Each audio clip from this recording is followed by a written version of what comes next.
2 Samuel chapter 17.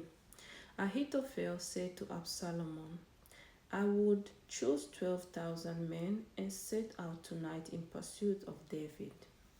I will attack him while he is weary and weak. I will strike him with terror, and then all the people with him will flee. I will strike down only the king and bring all the people back to you. The death of the man you seek will mean the return of all. All the people will be unharmed.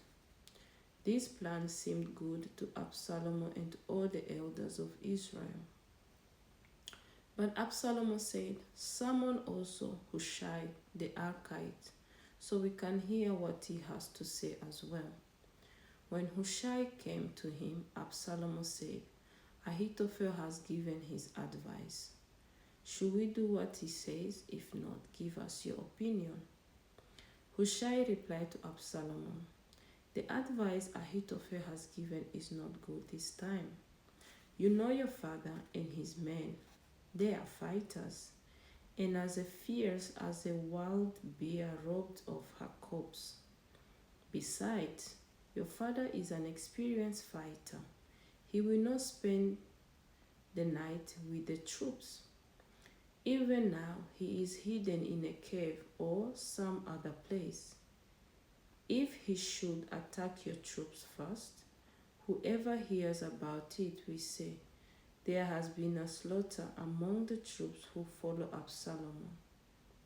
Then even the bravest soldiers, whose heart is like the heart of a lion, will melt with fear, for all the Israel knows that your father is a fighter and that those with him are brave.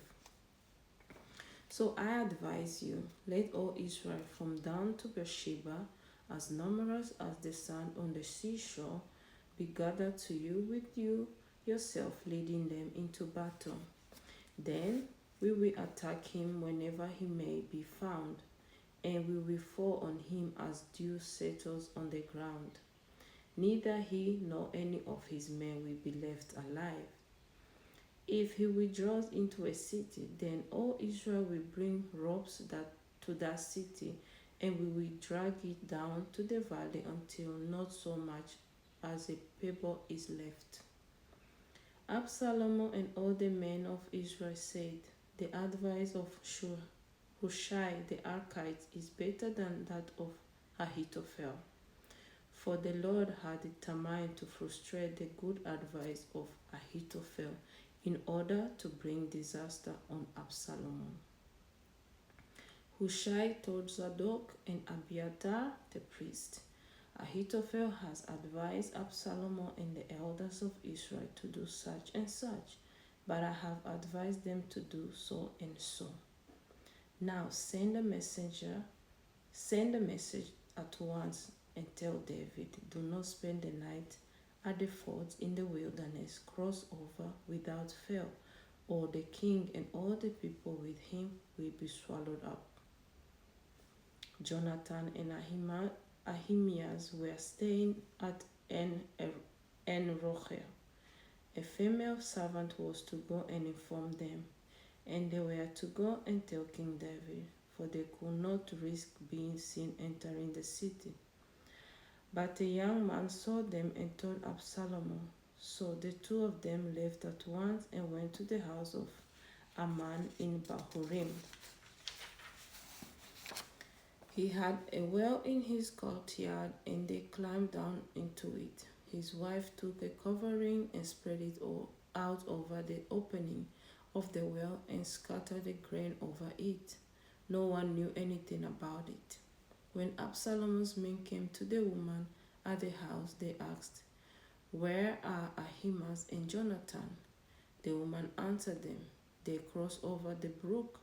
The men searched but found none, so they returned to Jerusalem. After they had gone, the two climbed out of the well and went to inform King David. They said to him, set out and cross the river at once. Ahithophel has advised such and such against you. So David and all the people with him set out and crossed the Jordan. By daybreak, no one was left who had not crossed the Jordan.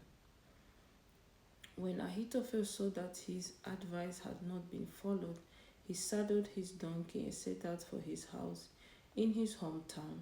He put his house in order and then hanged himself. So he died and was buried in his father's tomb. David went to Mahanaim, and Absalom crossed the Jordan with all the men of Israel. Absalom had appointed Amasa over the army in place of Joab.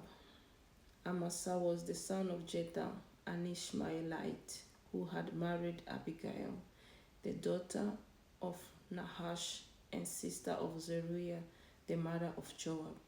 The Israelites and Absalom camped in the land of Gilead.